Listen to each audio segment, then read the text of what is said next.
Alrighty. So today we are talking about dealing with rejection. So you can title it Dealing with Rejection, disciplining disappointments.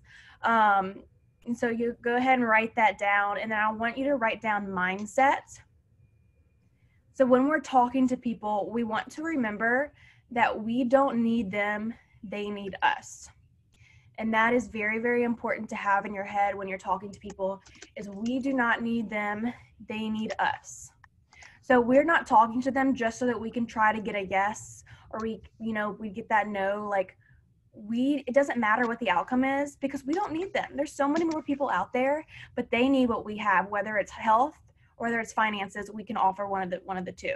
And so that's very, very strong. So mindset, we don't need them, they need us. A no doesn't mean no. It simply means not right now. I cannot tell y'all how many times people have said no to me and then have come back around. I think I said this on one of the other trainings earlier. I recently signed up a customer in December. I've been with the company, it'll make 2 years in September. And she was someone that I told about pretty much right away whenever I started this business, and it was a no. But you know what? One day she came begging me. My allergies are driving me insane. Sign me up. And you know what she bought? The quad and the protein. So she was a no, but that really didn't mean no. It just meant not right now. It wasn't the right time for her. So this is like a little analogy that you might have heard me say or Victoria said, but I kind of came up with this one day and I was like, this is the cutest thing, and it fits so perfectly with our business. So think of yourself as a waitress. I like to picture myself in IHOP when I'm talking about this, or Crackle Barrel, because I love both of those places. So I'm sitting in IHOP, and I'm the waitress, and she's coming around, and she's going to fill like, she asked me, she says, would you like a refill on your coffee? And I say, no, thank you, I'm good right now. So she goes into the other table and she asks them, would you like a refill on your coffee? Maybe they say yeah, maybe they say no. And then you know what happens? She comes back around to me and she says, would you like a refill in your coffee? And I go, you know what? Yeah, I would. Thank you. I finished it. I need some more. And so I like to think of myself as that waitress, because there we go, Miss Kathy. Because the way we think about it, do you think the waitress was upset that we said no? We just didn't want it right then and there. But maybe we wanted it early down the line. And so that's something to think about, especially when you're thinking about that mindset of no doesn't mean no. It simply means not right now. Think of yourself as that waitress, but you know what? The strong thing that she did was she went around and she asked the other people there. She didn't just get hung up on that one table, those few customers. She went around and she sprinkled on every other single table there. And that's what we have to do. Okay, so some no's may mean that they don't know enough. So ask them on a scale of 1 to 10, what are your ums? So what are you like hung up about?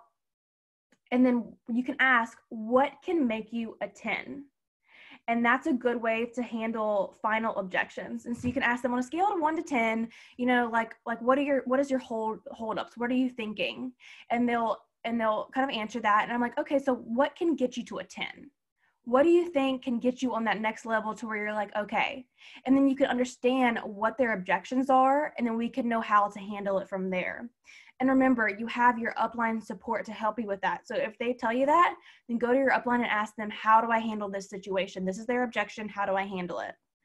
So always go around. Even I still send screenshots to Victoria still to this day, because it's good to have another person's opinion. And so every now and then I want to see, what her verbiage is. If it's changed in the past few months, I see what she says, because it's still good to get that support from our upline, even when you're in the business for almost 2 years now. And she does the same with Miss Mickey. I do the same with Miss Mickey. And so that's a good way to go about handling those final objections. So we must learn to discipline our disappointments, because if we let disappointment get to us, that can affect our desire. So I'm going to repeat that again. We must learn to discipline our disappointments, because if we let disappointment get to us, that can affect our desire. That is strong, y'all. But we don't want that to happen because our desire to change must be greater than our desire to stay the same. So I'm going to repeat that part again. Our desire to change must be greater than our desire to stay the same. And I don't know about y'all, but I desire growth. I desire to become a better version of myself every single day. And I know that I have to push through uncomfortable moments to get that. Because if I'm ever going to grow, we have to go through those uncomfortable moments, and that's just a part of life. And so because, I'm going to repeat that one more time. We must learn to discipline our disappointments, because if we let disappointment get to us, that can affect our desire. We don't want that to happen because our desire to change must be greater than our desire to stay the same. And something very, very strong that just stood out to me is that if we let one disappointment affect our desire, you guys, my desire is to be at NMD one day so I can be a stay-at-home mom. If I'm going to let one no affect that for me, one no send me back to a corporate job because I'm too scared of the disappointment and the rejection to come, that's my dream. That's my desire to be a stay-at-home mom. I can't let anybody get in the way of that. So I have to shift that mindset. We don't need them. They need us. Alrighty. So when disappointments start affecting our desire, we start to make excuses. We can either make excuses or make money. You decide. Now that is powerful because I know y'all have heard this enough, but this to me, I will never ever be able to hear this enough, because every single dollar on my paycheck represents every single life that I have changed, that I have helped, that I have gotten healthier, that I have helped their finance, I have helped them pay bills. And so you can either make an excuse to why you can't do that, or you can make money. And money is power, because you know what? Money builds churches. Money helps the hungry. Money sends people on missions. People are so scared of money, but I can tell you this, that if you were a greedy person before money, you're going to be a greedy person after money. Money doesn't change who you are and how you act. That's your mindset. Money doesn't affect any of that. And so our desire must be greater than our fear of failure. And I want y'all to write that down. Our desire must be greater than our fear of failure. And I'm going to reiterate this. I'm going to be a stay-at-home mom one day. And I will not let me thinking that I could fail affect me from that and take that away from me. Because that has been my dream since I was little, and it's my dream now, and I will see it through, and I will not let anybody stand in the way of that. Our desire must be greater than our fear of failure. And I know that we all have those fears, especially just starting out. Maybe you don't think you're good enough for this business. Maybe you think this business isn't for you. You know, you have to get out of that mindset, because it can be. But you have to push through the fear of failure, because the only way you fail is if you quit. That is the only way. It doesn't matter if you get one customer every 6 months. You still help that one customer. You still helped one life. That's not failure. You know, it all depends on your process and your growth and your movement and your pace. So I want you to ask yourself this. When you get a no and you think, oh my gosh, this person just told me no, will that no mean something to you in 5 years? Do you think that one person's no is going to affect you 3 to 5 years down the line? If even 6 months, if even 1 month, are you still going to be thinking about that person's no? No. I've had hundreds of no's, and I can't tell you the last person who told me no, because I aim for no's, because that means I'm going to get a yes. If I get all these no's, I will get a yes, because I'm going through the numbers. And you know what? I told Victoria no. The first time I was introduced to this, I didn't think I had the time. I didn't think I was right for it. And I said no. And it took another exposure for me to say yes and to really open my eyes to see the vision. And look at me now. I'm a QSSC, working my way towards NMD. I know it's going to take a few years, but I said no at first. And a lot of times when you see NMDs get on stage, They were people who said no. And so we can't let that fear of failure get to us, guys, because we have people to help. And we can't let that fear of failure stop us from helping people and getting what we want in life. So I want to talk a little bit about our energy. So I am a very energetic person. You can see I talk with my hands. I am a positive person. I talk with my voice, so I'm not sitting here saying, oh my goodness, guys, fear of failure, blah, blah, blah. I'm talking with my voice. I'm using tone. And so no matter how we may feel after hearing a no, we should never, ever let it show to them, because again, they need us. We don't need them. And so we don't want to get on the defensive. We don't ever want to get in a convincing mode, because if we get defensive or we get into a convincing mode, that makes us salespeople. And we're not salespeople. We're paid storytellers. We share our stories as authentically as we can. And so never, ever let somebody see your disappointment, because you know what? You're gonna eventually stop getting disappointed, because the no is just another no to get to a yes. And the no doesn't mean no. It means not right now. And I don't care how many times y'all think y'all have heard that, it will never ever be enough. A no doesn't mean no, it means not right now. And I know that to be true since I said no. You really thought that I was gonna say yes to this. When I said no, I thought, no, that's not something for me. But a few months later, I was exposed again, and my mind had shifted. I was working 6 jobs with no way out. I didn't know how I was going to get my dream of being a stay-at-home mom one day working 6 jobs. I thought it was impossible. So my mindset just had to shift a little bit, and that took a few months of growth on my part and a re-exposure. And so another great way to get a no and then go from there is to ask for referrals. And this is something that we are trying to get better at as a team, all of us, is asking for those referrals. Because, I mean, Miss Mickey, Miss Carrie, they've made NMDs from referrals. People saying, I'm not quite right for this business, but this person might be. And so when asking for a referral, what we have learned is to describe the person that you're talking to, because it may actually make them reconsider their no. So say I am talking to a mom. She has 4 kids and she thinks she has no time, but she's also working, but she wants to be home with her kids more. And so I'm going to say, hey, yeah, I completely understand that it may not be for you. But if you don't mind me asking, if you could think of anybody a lot like yourself, maybe a mom with kids who just craves more time with them, who's tired of clocking in and out of work, who wants to create a little bit of a side hustle that could possibly lead to a full-time income, or just enough income to stay at home with their kiddos, I would love to help that, because that is my dream right there. And so if I can help other people achieve that, that makes my heart so happy.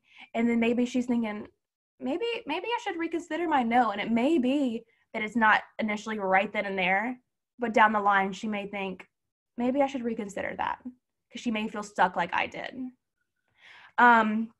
So when people are iffy, this is strong, you guys. When people are iffy, take it away from them, because they will only want it more.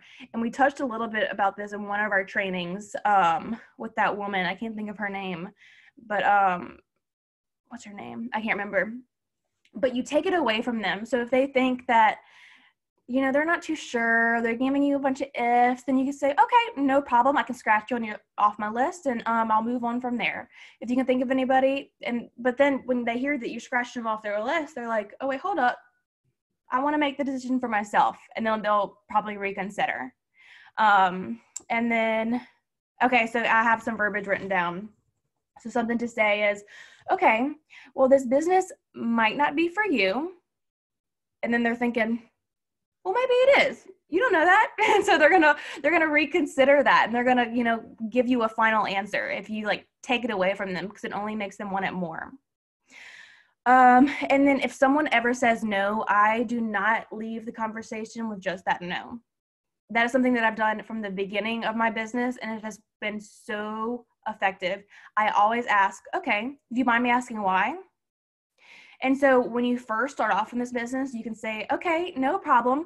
I'm super new to this business and I'd love to learn. So do you mind me asking why? That way you can work your way to getting more comfortable with, okay, do you mind me asking why? And I just ask that. because normally it's maybe price, and that can be talked about. That you can get them on the phone, and I would say, hey, okay, let's chat and let's go over some options for you and see if we can find the cheapest option for you. And so we can get on, we can talk about the trio, we can talk about the business. And then if either of those don't work for them, then we'll bring up the duo. Maybe we'll do the omegas and the berries. We have so many different options. Just get them on something, get them plugged into our community, and eventually they'll probably add on. I've had so many customers start off as a trio and add on the omegas, or start off as the protein and add on the trio. So just get them plugged in, get them on something. Maybe it's they already take supplements. Oh, okay. What are you taking right now? And they'll say like all these supplements. I'm like, oh, okay, cool. Yeah, I actually don't take any supplements at all. And they're like, wait, what? And I'm like, yeah, Juice Plus is just fruits and vegetables. And then I'll ask, what is the research behind your supplements? I'd love to see some of the research. They have no clue. And so then you can tell them about our research, and normally has a little mind change for them. And they're like, huh, maybe I should take another look at this. And then maybe it's just not the right time. And you can ask again, okay, why do you think it's not the right time? And maybe like for the business per se. And they'll say, well, I just don't think I have enough time in my day right now to work this business. Then I would ask, okay, how much time do you think you would need? If they think they need 5 hours a day, they don't need that. I started off doing 5 minutes a day because I had 6 jobs. I would do 5 minutes here on my way to the other job. I did 5 minutes, but I worked in those stolen moments. I worked because I knew I wanted something from it. And so ask them, how much time do you really think you need? Do you have 15 minutes that you could spare? Okay, this is something I came up with that I love, especially when we have live events going on. So I know a few of you have been to our live events before, like our wine and wellnesses. And so with every no, make an activity out of it. So every no you get, write it down and make it to where you have to get 3 new people to the next event. And I love doing that. And it really helps you talk to more people. So if you get a no, you're going to get 3 additional people to the next event. You get to know 3 additional people to the next event. And that gets you to talk to more people, and it gets you more yeses because you're talking to more people. And so you're going through the no's to get those yeses. Okay, final note. The only difference between us and NMDs is they have received a whole lot more rejection than we have. They have gotten a whole lot more no's than we have. But they were able to change their mindset to I don't need them, they need me. Or no doesn't mean no, it means not right now. And that is power. Because of NMD, when they're talking on stage, I can tell you they have been through the no's. They have been through the ringer. But the reason they stay is because they know the power in this business. They know that they are helping so many people. That no doesn't matter because that yes does. Because when you change someone's life, when you get a text saying that you've helped somebody get off of medication, when you've helped people stop going to the doctor as much, when you've helped people pay their rent, that is why you stay. And that is why you push through the no's, because those no's do not matter. And those no's will most likely come back around. And so I want to finish off with this little analogy that I love. I'm going to try to remember it. I have written down the Starfish Analogy, so I'm going to try to remember what it was. But I think what it was is this little boy and this man were at the beach. And what was happening is the starfish were getting onto the shore, and the wave would go away, and it would leave all these starfish to dry out. And so the little boy would go and he would throw one into the water, and there'd be, 100 more. Throw one into the water, 100 more. And a man came up to the little boy and he said, why are you throwing the starfish back in? There's no way you're going to get to all of them. And he said, well, maybe not, but I helped that one. And that's what I think about in this business. If we just help one person, that is one person's life that you have changed for the better. That is one person's life that you have made healthier, that you have given hope, that you have given joy. And that is powerful. So let's be that little boy. Let's throw all the starfish back into the water because they need our help. And we have the power to help them because we have the power to change health and we have the power to change finances. And so when you're thinking about rejection, I want you to kind of create this vision in your mind. What is that no stopping you from? If you let that no affect you, what is it stopping you from? Miss Kathy, I know that you want to be able to give back. You really going to let that one no stop you from that? Leisha, I know you want to quit your job. Are we going to let one no stop you from that? So push through the no's because we can do better and we can help more people. And so let's go get 10 no's today. Let's go get 10 no's because we're going to get one yes out of that. And that's what I aim for. I'm going to get 10 no's today because I'll get one yes. And that is a little bit about rejection and disciplining our disappointments. I hope that was able to help some of y'all. I'm going to turn this recording off and then we're going to get our DMO kicked off for the day.